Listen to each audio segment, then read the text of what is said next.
บิ่งตะเวนตกดินนำกันพี่น้องทักทายสบายดีกันว่าทุกคนทุกคนสมองสุบอนพี่น้องอืมบรรยากาศยามแรงพายุกระเบาเมื่อนี่มีแดดอากาศเพิ่มอุณหภูมิสูงขึ้นพี่น้องก็ใครเนี่ยอยู่กลางเวียนน่ะก็มีสีห่อนๆในจักหน้อยค่ำมากกับสีเย็นๆเศร้ากับสีเย็นๆแต่ข้าวนะกลางเวียนน่ะบ่มีแดดฝนตกมื้อนี้ใครแน่พังเบิ่งสิมาอีกอยู่มื้อนี้ก็เป็นมื้อเพ็งพี่น้อง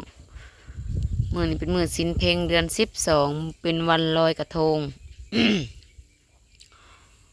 อย่างแท้จริงเลยแหละพี่น้องมึงดูผักหอม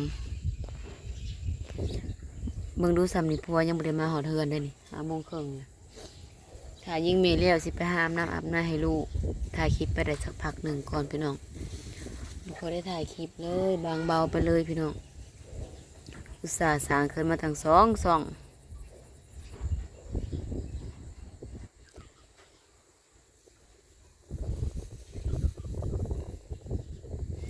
เลยบ่มีเวลาถ่ายคลิปสิบ่มีน้ำมันเที่ยวไปโรงเรียนเลยพี่น้องรายได้บ่หลายน้ำมันโหลดเบิดดุกินเปลืองขนาด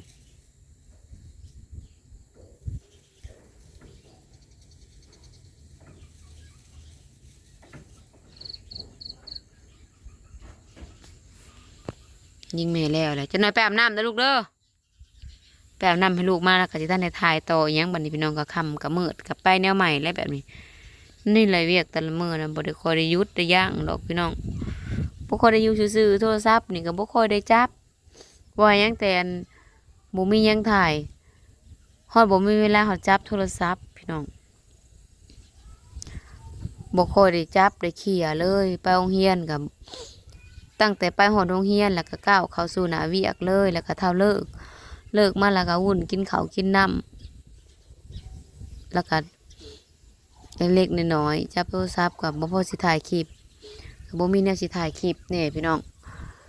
ก็อันเป็นแบบว่าเฮ็ดน้ำลูกน้ำเต้าไปเลยก็บ่ค่อยสิได้ถ่ายคลิปแบบซั่นแหละแต่ละมื้อนะคะมันเป็นแบบซั่นแหละพี่น้องไปโรงเรียนก็คืนห้องพักผ่อนคืนห้องก็สอน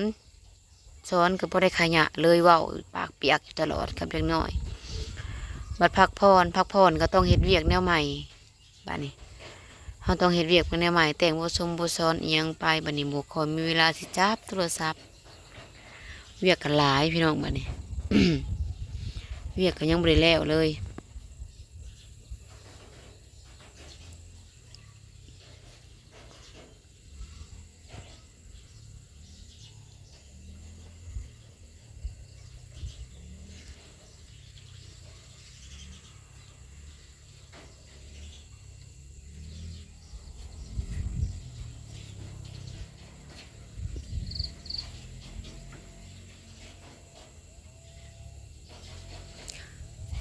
จักสิเฮ็ดแนวใดสละเวลาเบิ่งเฮานี่เด้อพี่น้องบ่มีคลิปลงก็เบิ่งคลิปเก่าไปถ่าพี่น้องจังได๋ก็ฝากเบิ่งฝากชมสำคัญก็เบิ่งโฆษณาให้เฮานี่เด้อพี่น้องสอนก็ยังบ่ได้เงินเดือนพี่น้องบ่มีหนน้ำมันสิไปการแล้วช่วงนี้กุดเขาแล้วสอนมาประมาณได้เดือนนี้เดือน11เดือนกว่าๆแล้วได้พี่น้องได้เดือนกว่าๆแล้วเริ่มกุดเขาแล้วน้ำมันเที่ยวเริ่มสิบ่มีแล้วเริ่มกันนี้ยังว่าใกล้ได้นี่ใครมันขึ้นไปมอซอนี่ขึ้นไปห้องใหญ่นี่ใกล้กว่านี้อีกแห้งก็สิเมื่อยกว่านี้อีก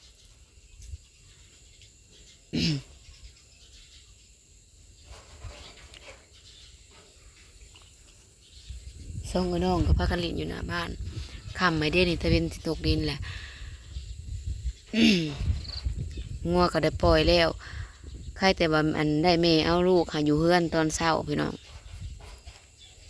ตอนเช้าแล้วสินินเฮียนตอนแรงเลยสินินพานักเฮียนเฮ็ดกิจกรรมพี่น้องนักเฮียนมันน่าเบื่อเนาะพออันเฮียนเบิดมือเบิดเวียนคือผู้ใหญ่บ่ได้เด็กน้อยมันน่าเบื่อต้องให้เขาไม่ลิ้นมีการลิ้นแน่เฮ็ดกิจกรรมเขาก็เฮ็ดเวียกบริยุทธ์ได้อย่างเลยแหละพี่น้องบ่ได้ว่างบ่ได้มีเวลานั่งเกียร์โทรศัพท์ยอมหับ แตกต่างกันกับอยู่มัธยมนั่นเบิดสงงแล้วก็ลงมาเวียกมีเหตุบ่มีเหตุพี่น้องแต่มันบ่ได้คุมเนาะมันบ่ได้คุมคือแบบนี้ครับบัดมีเวลาจังเจาะเด้มีเวลาแล้วก็ต้องเฮ็ดอันนั้นพอเวลาเฮาเยิดยาวเฮาอยากเฮ็ดอันใดก็ได้อันนั้นน่ะก็เลยแบบว่าจังซี่แหละก็คือเห็นนี่แหละพี่น้องก็เลยบ่ได้ค่อยอัพคลิปจับคลิปคันว่าถ่ายก็จับโทรศัพท์มากก็พาวถ่ายแล้วก็พาวจบแล้วก็พาวเฮ็ดแนวใหม่พี่น้องยักสิว่าแนวใด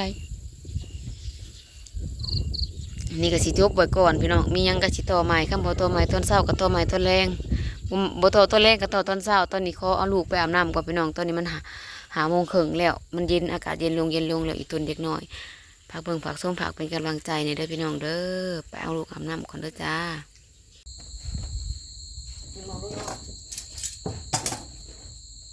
ไปสืบต่อพี่น้องโทรได้เนี่ยมาให้เห็ดกินน้ำมันถึงหมดพอดี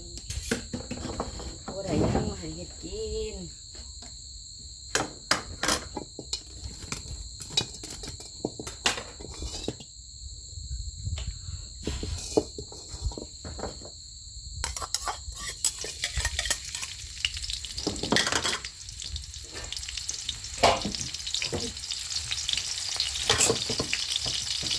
อย่ามาใกล้เนาะอย่ามาใกล้ลูกอย่ามาใกล้เฮ็ดแต่กล้องไม่อย่าเฮ็ดนับไป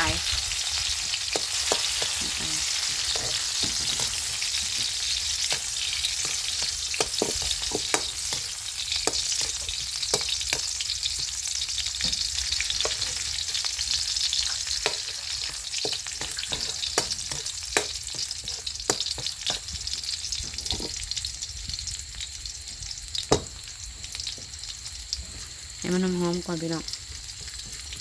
อันนึงเจียวกระเทียมยังหอมบอกค่ะเป็นกินสมัครกันทั้งนั้นเมื่อกี้ว่าเช็ดพัดกะเพราพี่น้องบริดอกบริใส่ใบกะเพราเห็ดขัวใส่ใบพักเอา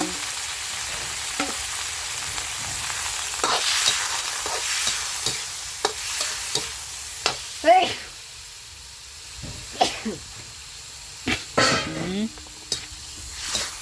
สมัครผักแทน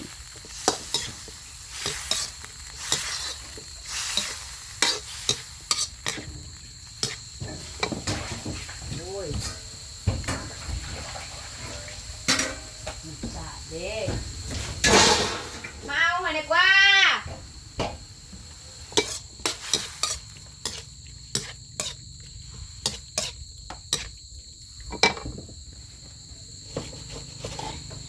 มาทันได้ปรุงเลยนี่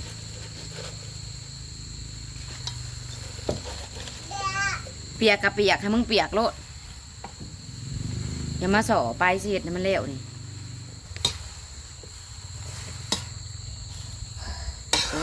โอ้ยตกเสียดายดิ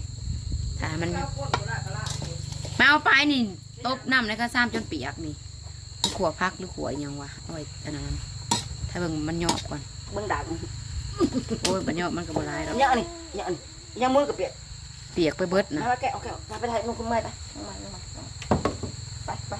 เสร็จไม่เสร็จก็โอ้น้ำมันหอยเบิดบ่พอบ่ดิเสร็จน้ำมันหอยเบิดเสร็จสิไปเล่นไปหาดบ่ได้กูเบิดพี่น้องเบิดตายคือว่าย่างอยู่ปรุงเนี่ยมาไปก่อน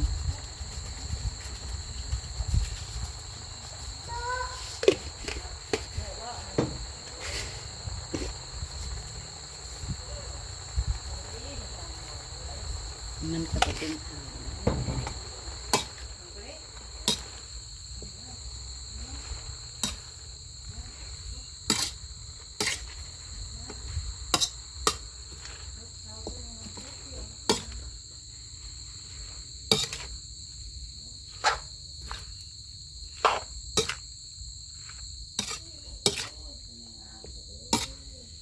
เพื่อพักหยอบพักปลาหมึกมันอันนั้นเบิดเลยพี่น้องปลาน้ำบริใส่จักดีเลยได้นะน้ำพักอ๋อ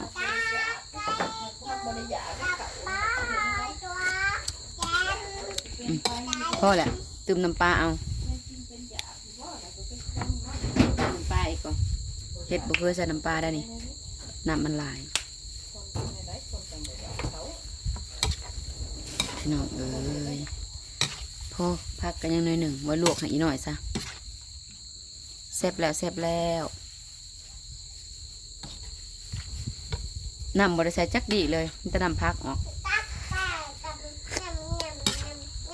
โอเคแซ่บแล้ว